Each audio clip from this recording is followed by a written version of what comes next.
शिवो अहं कैवल्यो अहं मात्रो अहं ओंकारो अहं परमानंद स्वरूपो अहं विश्वरूप सर्वप्यारो अहं परमानंद स्वरूपो अहं विश्वरूप सर्वप्यारो अहं।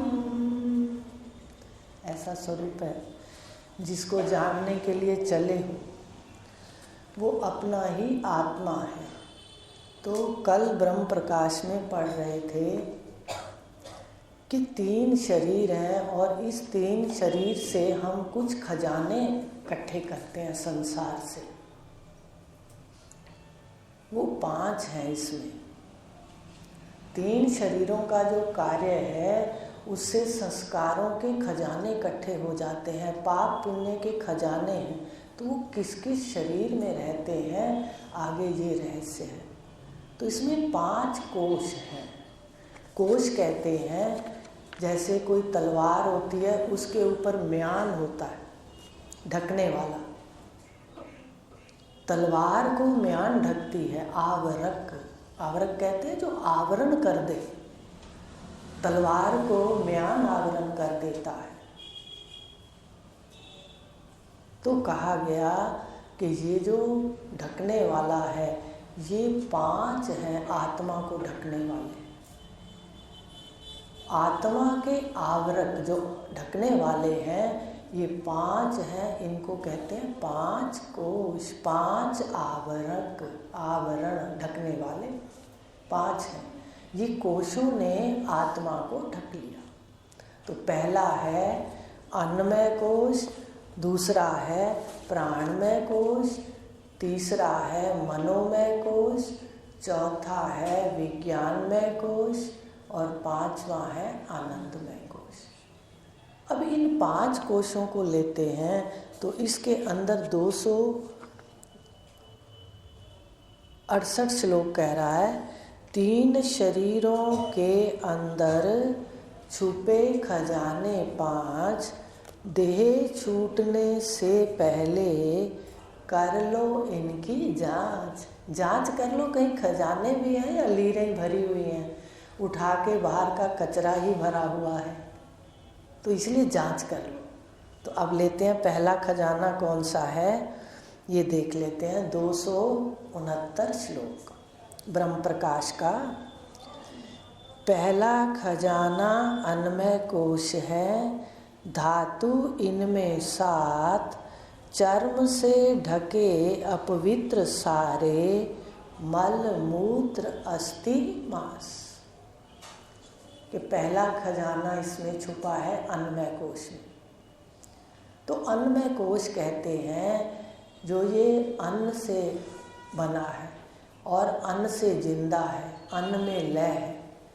अब इस कोश के अंदर, इस खजाने के अंदर क्या भरा है? इस स्थूल शरीर के अंदर, स्थूल शरीर का एक कोश है अन्नमय कोश। तो अन्न से तो 7 धातु बनते हैं। इस स्थूल शरीर के अवयव हैं 7 धातु, त्वचा, मांस, मज्जा, अस्थि, रक्त, ये सारे इसके धातु हैं। और ये धातु सारे के सारे अपवित्र हैं। इस खजाने से क्या निकला? हमने इसको खोल कर देखा, इसमें से क्या निकला देखो तो सही। एक भी इस स्थूल शरीर की वस्तु खाना खाते वक्त हमारे सामने आ जाए तो हम खाना नहीं खाते। रक्त पड़ा मिल जाए, बाल आ जाए खाने में, और ये मज्जा है, मांस है, हड्डी है, तो इतने ये जो खजाने में है। और सभी अपवित्र हैं। और अगर इसको ध्यान से देखें तो ये इसके अंदर विकार है, सारे दुर्गंध भी भरी है, विकार है सारे के सारे। इसके लिए आपको बताते हैं कि एक बार सुखदेव जी महान संत थे, निवृत्ति वाले संत थे सुखदेव जी। तो उन्होंने तपस्या इतनी की, साधना की, तपस्या तो अलग बात है, कर्म में आ जाती है, साधना की अपने स्वरूप की। तो इंद्र को ये हो गया कि कहीं मेरा राज्य सुखदेव जी ना ले लें। तो उन्होंने अपनी अप्सरा को भेजा, रंभा को, कि जाओ इनकी जो साधना है उसको भंग करो। अब रंभा बहुत सुंदर थी, वो आई, उसने सुखदेव जी के सामने जो भी नृत्य था, जो भी उसका कार्य था, उसने सामने वैसे कार्य किया। तो सुखदेव जी हंस पड़े। वो कहते, देवी किस शरीर का अहंकार लेके आई हो, आओ मैं दिखाता हूँ इसमें है क्या। देखिए संत ने क्या किया, उनको निरावरण करके खोल के दिखा दिया। देखा चमड़ा है, उसमें मांस है, हड्डी है, त्वचा है, ये इसका अहंकार लेकर आई हो। जब उन्होंने अपनी साधना से युक्त ये बात कही तो उसके हृदय पर प्रभाव पड़ गया रंभा के, वो शिष्या हो गई। देखो तत्व ज्ञानी की बात कर रही हूँ कि तत्व ज्ञानी जो है वो इतना निर्वासनिक हो जाता है, उसको पता चल जाता है कि हर वासना में क्या है। वो रहते हुए भी संसार में, इस जगत में विचरण करते हुए भी, जरूर नहीं है कि सुखदेव जी जैसा सबका प्रारब्ध हो ब्रह्मज्ञानियों का। ये बाहर की अवस्था प्रारब्ध से है, स्थिति अलग नहीं है। राजा जनक की अवस्था और सुखदेव जी की एक जैसी अवस्था है ब्रह्मनिष्ठा में, याद रखना। उनका नाम गीता के अंदर आया है। तो कहने का भाव क्या है, बाहर का शरीर का प्रारब्ध है, अलग अलग है सबका, पर जो स्थिति है निष्ठा वो सबकी एक है। जीवन मुक्ति का आनंद भी अलग अलग है, ये भी सुन लो। निष्ठावान का जीवन मुक्ति का आनंद भी भिन्न भिन्न है, अलग अलग है सबको। राजा जनक को अलग, सुखदेव को अलग, पर निष्ठा जो है, जो ज्ञान है, वो सबको एक ही स्थिति है। शरीर के प्रारब्ध से अलग अलग है। गृहस्थ आश्रम है तो वो गृहस्थी हो जाएगा, अब गृहस्थी है तो वो गृहस्थी जैसा रहेगा, सन्यासी की नकल नहीं करेगा, और सन्यासी है तो गृहस्थी की नकल नहीं करेगा। तो इस प्रकार कहा कि वो रंभा शिष्या हो गई। तो जो भी ये ज्ञान है ये वासनाओं का क्षय कर देता है। तो कहा गया कि इस शरीर में उन्होंने दिखा दिया कि देवी इसमें तो सारे धातु ही ऐसे हैं जो कि अपवित्र हैं, तो किसका अहंकार लेकर आई है। ऐसे ही हमारा है, यहाँ हर एक एक नख के अंदर हमारा अहंकार है।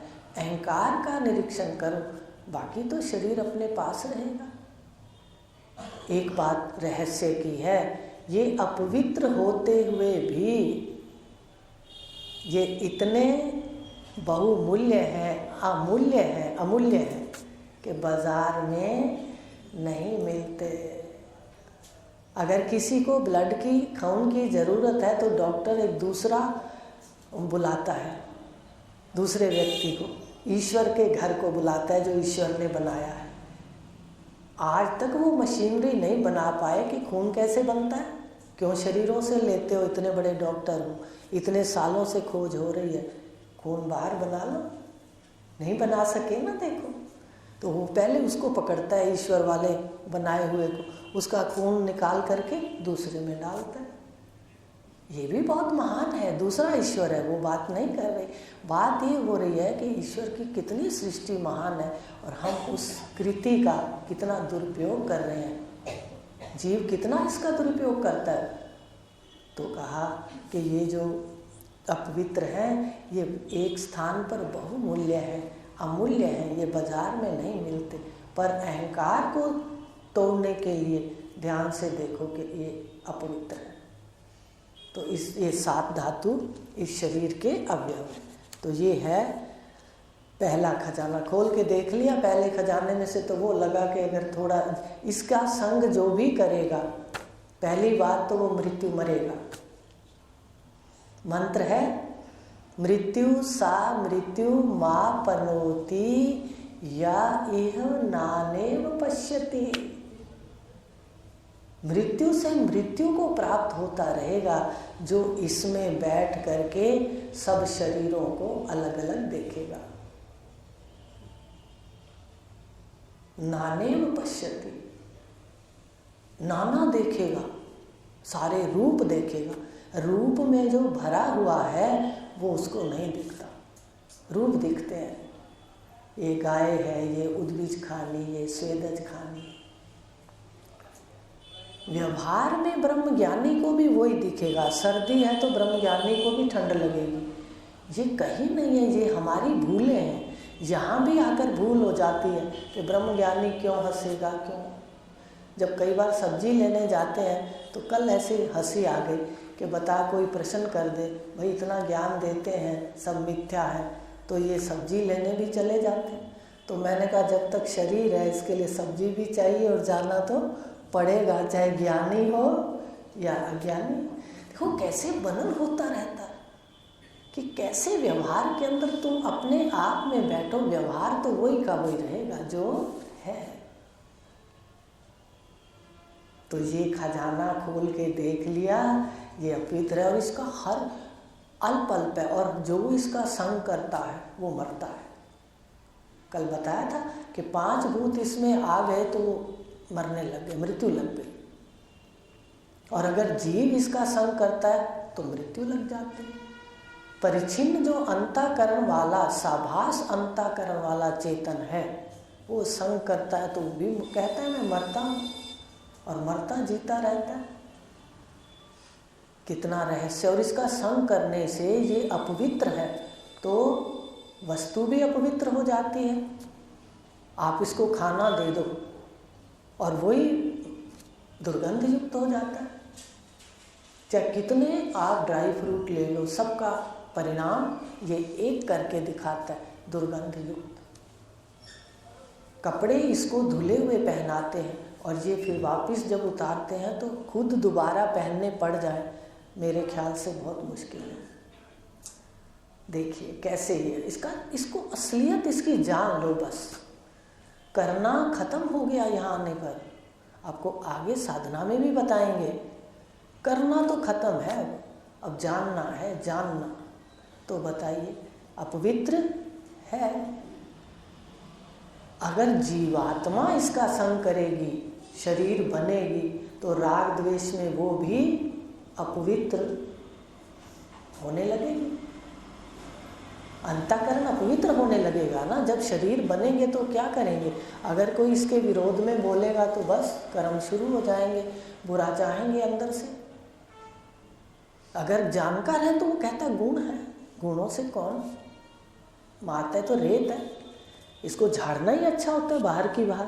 फर्क हो गई ना बात। और वो इस देह का संग करता है तो राग द्वेष से अच्छे बुरे कर्म बनाता है, मोह से अच्छे बुरे कर्म बनाता है। मोह भी बहुत बड़ा काम करता है, सतर्क रहना चाहिए। तो इस प्रकार कह दिया कि ये जो अन्नमय कोश है, इसका संग करने पर भी इतना उपद्रव है। उपद्रव ही ठीक रहता कहना, इतनी भी कैसे आपको बताएं क्या क्या होता है। एक शब्द ले लो, उपद्रव। इसका संग करते ही सारा उपद्रव शुरू है। तो ये है अन्नमय कोश। खोल लिया खजाने को, ऐसा खजाना है, अब इसका अहंकार करना वर्जित है। जब भी शरीर में आ जाए, वाह मैं, मेरा परिवार, कहो शून्य है। मन को क्या कहो साथ साथ, क्या शून्य है, जीरो है। सारा जितना भी ये है विस्तार, सब स्वार्थ पे तो खड़ा है। हम किसका अहंकार करते हैं? स्वार्थ पूरे ना करें, देख लीजिए। बताओ मत कि हम स्वार्थ आपकी परीक्षा ले रहे हैं, फिर तो बहुत अच्छे बन जाएंगे। लेकिन अगर चुपचाप करोगे तो ये बात बिल्कुल सत्य बैठेगी कि यहाँ पर वास्तव में कोई किसी का नहीं। और व्यवहार में आत्मा के दर्शन करो, सर्वत्र आत्मरति हो जाएगी, सबसे प्रेम हो जाएगा, शुद्ध राग द्वेष नहीं, शुद्ध प्यार हो जाएगा। आप ही हो, आप ही हो, आप ही तो हो, आकार में आप ही तो हो। तो ये है पहला खजाना, खोल के देखा, इसमें से कोई भी ऐसी वस्तु ना निकली जिसका अहंकार किया जाए। अब एक स्थूल में तो एक कोश है, अब दूसरा शरीर है सूक्ष्म, उसमें 3 कोश है, प्राण में, मनो में और विज्ञान में। अब तीसरा शरीर कारण शरीर है, उसमें एक कोश है आनंद में। तो ये कल लेंगे, आज एक लिया, घर जाके थोड़ा खोलना। अगर अहंकार आए, पद पदार्थ का, जो भी अहंकार कितने प्रकार के हैं, परिवार का, सबका, आगे कहना शून्य है, बिल्कुल शून्य है। तो इस तरह इतना लेंगे, कल लेंगे सूक्ष्म शरीर के 3 कोश। अब ये अन्नमय कोश है, पर ये जड़ है, ठीक है, ये जड़ है और सप्त धातु से बना, ये 5 भूतों का विकार है, याद रखना। ओ